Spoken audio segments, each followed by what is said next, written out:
Hi hello నమస్తే welcome to Srinivas me channel.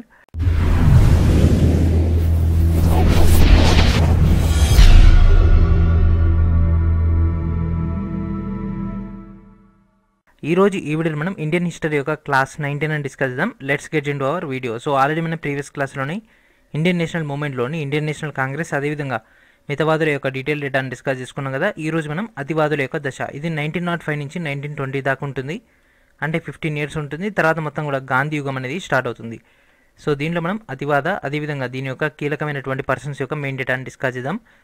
So ఈ అతివాద start అవ్వడానికి గల ముఖ్య కారణం ఏంటి ఫ్రెండ్స్? ఇథియోపియా అనేది ఇటలీని ఓడించడం జరిగింది ఇన్ 1896లో. ఇదొకటి అతివాదులకు బెనిఫిట్ అవ్వడం జరిగింది. అండ్ అదేవిధంగా వాళ్ళలో ఆత్మస్థైర్యాన్ని పెంచడానికి గల కారణం కూడా ఇథియోపియా అనేది ఇటలీని ఓడించడం.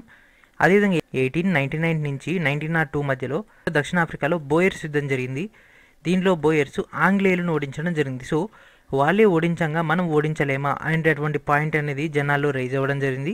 అదేవిధంగా జపాన్ రష్యాను ఓడించడం జరిగింది. సో వివిధ కారణాల వల్ల ఈ యొక్క పాయింట్స్ అన్ని కూడా ఇండియన్స్లో బాగా ఇంపాక్ట్ అనేది క్రియేట్ చేయడం జరిగింది. సో ఫైట్ చేయకుంటే మనం ఇంతకాలం వాళ్ళకు సందేశాలు జారీ చేయడం అదేవిధంగా విన్నతులు సమర్పించడం వల్ల వాళ్ళు చూడకుండా ఓడిపోవడం జరుగుతుంది, కాబట్టి అవుట్పుట్ రావట్లేదు. కాబట్టి మనం ఇక తిరుగుబాటు చేస్తే కానీ మనకు ప్రాసెస్ అనేది ఫాస్ట్గా అవ్వదు అన్నటువంటి ఉద్దేశంతో జనాలలో ఈ యొక్క థాట్ అనేది క్రియేట్ అవ్వడం జరిగింది. అండ్ అదేవిధంగా ఈ యొక్క జపాన్ రష్యాని ఈ విధంగా ఓడించింది. దాంట్లో జరిగినటువంటి పరిణామాలన్నీ కూడా పాయింట్ అన్నిటిని కూడా గ్రంథాల రూపంలో ప్రజలకు తీసుకురావడం జరిగింది. సో ఈ యొక్క గ్రంథాలకు సంబంధించినటువంటి డేటాగానే తీసుకుంటే జపాన్ చరిత్రని ఆదిపూడి మన్నద రాజు గారు అదేవిధంగా జపనీయం అని శ్రీరామ వీరబ్రహ్మం గారు రచించడం జరిగింది. ఇవి జనాల్లోకి వెళ్ళిపోవడం జరిగింది.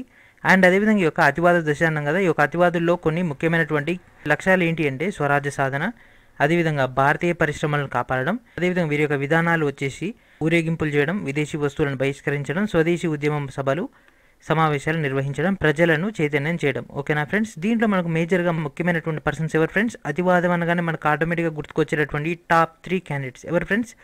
లాల్, బాల్, పాల్. ఈ ముగ్గురు మాత్రం చాలా చాలా ఇంపార్టెంట్.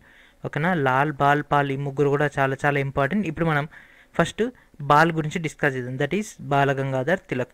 1856 నుంచి 1920 మధ్యలో ఇతను ఉండడం జరిగింది.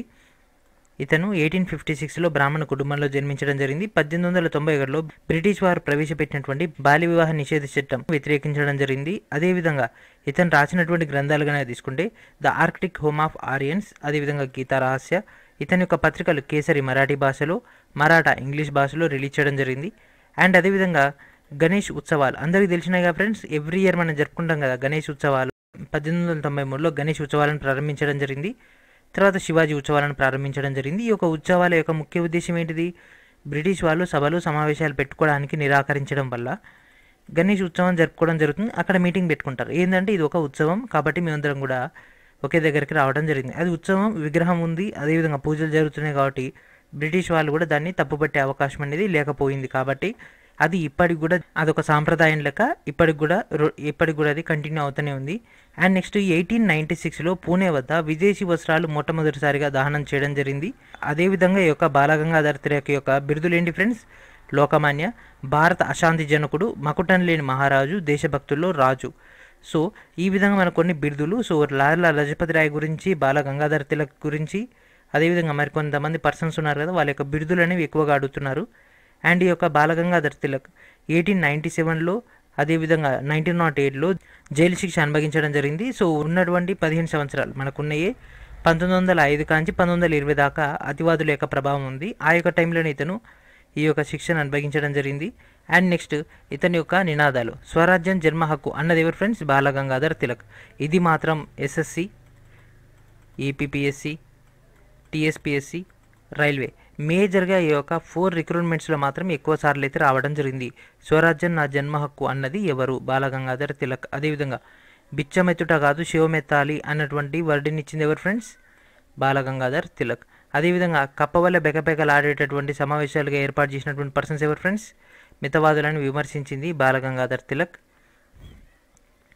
And next Lala Lajpat Rai. ఓకేనా ఫ్రెండ్స్? లాలా లజపతి రాయ్. సో ఈ యొక్క అతివాదులు కానీ మితవాదులు కానీ దాంట్లో జరిగినటువంటి సంఘటనలు చాలా చాలా తక్కువ ఉన్నాయి కాబట్టి ఇమీడియట్గా వాళ్ళ యొక్క బిరుదులు అదేవిధంగా వాళ్ళు రచించినటువంటి పుస్తకాలు, వాళ్ళు నడిపినటువంటి పత్రికల గురించే ఎక్కువగా కాన్సన్ట్రేషన్ చేస్తున్నారు. సో నెక్స్ట్ వచ్చేసి లాలా లజపతి రాయ్. ఇతను కూడా బుక్స్ గురించి అదేవిధంగా ఇంపార్టెంట్ అయినటువంటి పత్రికల గురించి ఎక్కువగా కాన్సన్ట్రేషన్ చేద్దాం, ఎందుకంటే అవే మనకు కంటిన్యూగా వస్తున్నాయి కాబట్టి. సో ఇతను స్థాపించినటువంటి పత్రిక పంజాబీ ది పీపుల్. అదేవిధంగా ఈయన రచించినటువంటి పుస్తకం ఏంటి ఫ్రెండ్స్, అన్హ్యాపీ ఇండియా.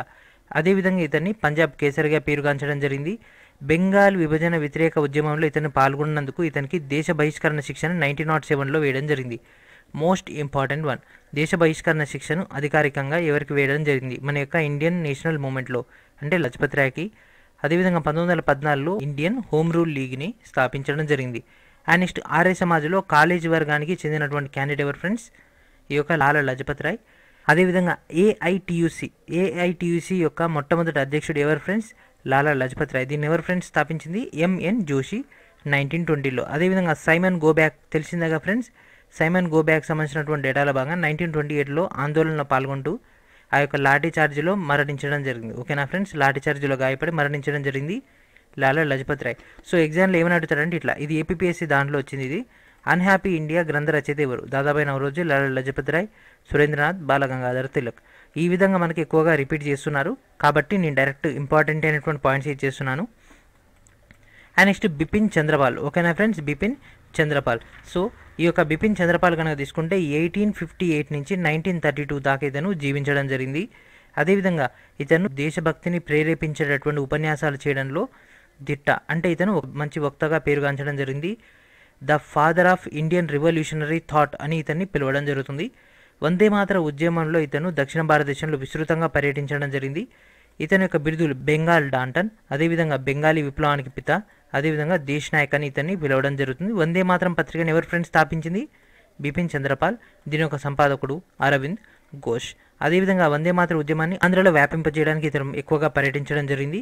ఇతని యొక్క పర్యటనను ఏర్పాటు చేసింది మత్నూరి కృష్ణారావు. అదేవిధంగా memories of my life and time అనేటటువంటి బుక్ అనేది చాలా ఫేమస్ చెందింది. అండ్ అదేవిధంగా ఇతను ఇండిపెండెంట్, అదేవిధంగా పబ్లిక్ ఒపీనియన్ అనేటటువంటి పత్రికలను కూడా స్టార్ట్ చేయడం జరిగింది. ఓకేనా, ఇవి కూడా ఇతను స్టార్ట్ చేయడం జరిగింది. ఇతను లండన్లో కూడా కొన్ని పత్రికలను స్టార్ట్ చేయడం జరిగింది. అవి స్వరాజ్ అండ్ ఇండియన్ స్టూడెంట్స్. అదేవిధంగా ఇతని యొక్క రచనలు బ్రహ్మ సమాజం, స్వాతంత్రానికి యుద్ధం, భారత జాతీయవాదం, ఈ 2 బుక్స్ కూడా ఇతని యొక్క రచనలు. అదేవిధంగా ఇతని యొక్క బిరుదులు ఏంటి ఫ్రెండ్స్, బెంగాల్ విప్లవ వీరుడు. ఓకేనా, అండ్ అదేవిధంగా బెంగాల్ డాంటన్ బై బంకిం చంద్ర చటర్జీ. ఇతని రాజకీయ గురువు ఎవరు ఫ్రెండ్స్, ఈ యొక్క బిపిన్ చంద్రపాల్ యొక్క గురువు ఎవరు friends, Surendranath Banerjee. And next ఇక్కడ మనకు లాల్ బాల్ పాల్ కంప్లీట్ అయిపోయారు. అండ్ అదేవిధంగా నెక్స్ట్ వచ్చేసి అరవింద్ ఘోష్. ఓకేనా ఫ్రెండ్స్, ఇతను 1872 to 1950 దాకా ఉండడం జరిగింది. ఇతను లండన్లో 14 సంవత్సరాలు గడిపి 1893లో భారతదేశానికి రావడం జరిగింది. ప్యాసివ్ రెసిస్టెన్స్ అంటే నిష్క్రియాత్మక ప్రక్రియలను ఇతను రూపొందించడం జరిగింది. అదేవిధంగా స్వదేశీ పద్ధతులను రూపొందించడం జరిగింది. ఇది అతివాదుల యొక్క పోరాట విధానాలు. ఓకేనా, హీఈస్ దట్ అరవింద్ ఘోష్. అదేవిధంగా ఇతను కాంగ్రెస్ని వృద్ధుల సంఘంగా వర్ణించడం జరిగింది. వాళ్ళంతా వృద్ధులు, వాళ్ళు ఏం చేయలేరు, పోయి ఏదో ఒక నోటీస్ ఇచ్చి వస్తారు కానీ దాన్ని మాత్రం సక్సెస్ చేయలేరని ఇతను వర్ణించడం జరిగింది. అండ్ అదేవిధంగా 1906లో కనుక తీసుకున్నట్లయితే వందే మాతరం ఉద్యమంలో భాగంగా బెంగాల్లో జాతీయ కళాశాలను కూడా ఏర్పాటు చేయడం జరిగింది. 1909లో కనుక తీసుకుంటే పాండిచ్చేరిలో ఆశ్రమం ఏర్పాటు చేసి స్వామీజీగా జీవనం సాగించడం జరిగింది. ఓకేనా, 1909లో ఇతన్ని అలీపూర్ యొక్క కుట్ర కేసులో ఇరికించడం జరిగింది. ఇతని తరపున సిఆర్ దాస్ వాదించడం జరిగింది. అండ్ అదేవిధంగా తర్వాత ఇతను ఆశ్రమం స్థాపించడం జరిగింది. ఇతని యొక్క ఆధ్యాత్మిక గ్రంథాలు లైఫ్ డివైన్, సావిత్రి, ఇది ఇంగ్లీష్లో ఒక పెద్ద ఇతిహాసం లెక్క రావడం జరిగింది. Land lamps for new, Bhavani Mandir. ఓకేనా friends, these are the most important అయినటువంటి గ్రంథాలు. ఇతను స్థాపించినటువంటి పత్రికలు యుగాంతర్, ఆధ్యాత్మిక పత్రిక, అదేవిధంగా వందే మాతరం, ఆర్య అనేటటువంటి పత్రికలను కూడా స్టార్ట్ చేయడం జరిగింది. అదేవిధంగా ఇతని యొక్క బిరుదులు కన్నా తీసుకుంటే అతివాద పితామహుడు, స్వామి అనే బిరుదుని ఇతను కలిగి ఉండడం జరిగింది. స్వామి అరవింద్ ఘోష్ అని. ఇతను బెంగాల్ నేషనల్ కాలేజ్కి ఫస్ట్ ప్రిన్సిపల్గా వర్క్ చేయడం జరిగింది. అండ్ లాస్ట్ వచ్చేసి అజిత్ సింగ్. ఓకేనా ఫ్రెండ్స్, సర్దార్ అజిత్ సింగ్. అయితే ఈ యొక్క అజిత్ సింగ్ ఎవరు ఫ్రెండ్స్, భగత్ సింగ్ యొక్క చిన్నాన్న. ఓకేనా, భగత్ సింగ్ యొక్క చిన్నాన్నే అజిత్ సింగ్. అదేవిధంగా ఇతను స్టార్ట్ చేసినటువంటి పత్రిక పేష్వా అనేటటువంటి పత్రికను స్టార్ట్ చేయడం జరిగింది. అయితే ఇతను విదేశాలకు పారిపోయి స్వాతంత్రం రోజున మన యొక్క భారతదేశం తిరిగి రావడం జరిగింది. ఆగస్టు 16, 1947లో ఇతను మరణించడం జరిగింది. ఓకేనా ఫ్రెండ్స్, అదేవిధంగా ఇతను లాహోర్లో స్థాపించినటువంటి సంస్థ భారత మాత సమితి అనేటటువంటి సంస్థను స్థాపించడం జరిగింది. ఓకేనా, ఇతన్ని విదేశాలకు పారిపోవడం జరిగింది. స్వాతంత్రం రోజు తిరిగి వచ్చినటువంటి పర్సన్ అజిత్ సింగ్. అండ్ అదేవిధంగా ఇక్కడ మనకు బెంగాల్ విభజన, అదేవిధంగా అతివాదుల సమయంలో జరిగినటువంటి స్వదేశీ హోమ్ రూల్ ఉద్యమం, ఇవన్నీ నెక్స్ట్ వీడియోలో మనం డీటెయిల్గా డిస్కస్ చేద్దాం. సో ఇక్కడతోటి యొక్క క్లాస్ని ఫినిష్ చేసేద్దాం. సో ఎవరైతే మన యొక్క RRB, NTPC and group D యొక్క కోర్సును ఎన్రోల్ చేసుకోలేదో వాళ్ళంతా కూడా కోర్సును ఎన్రోల్ చేసుకోండి. అదేవిధంగా కీలకమైనటువంటి పాయింట్స్ అన్ని కూడా మీకు అక్కడ అందించడం జరుగుతుంది. విత్ మెటీరియల్ కూడా మీకు అక్కడనే యాక్సెస్లోకి రావడం జరుగుతుంది. అండ్ మాక్ టెస్ట్లు కూడా మీరు అక్కడి నుంచి రాసుకోవచ్చు. సో ఇది ఫ్రెండ్స్ ఈరోజు వీడియో. నెక్స్ట్ వీడియో మనకు డేటాతో కలుద్దాం. And thank for watching.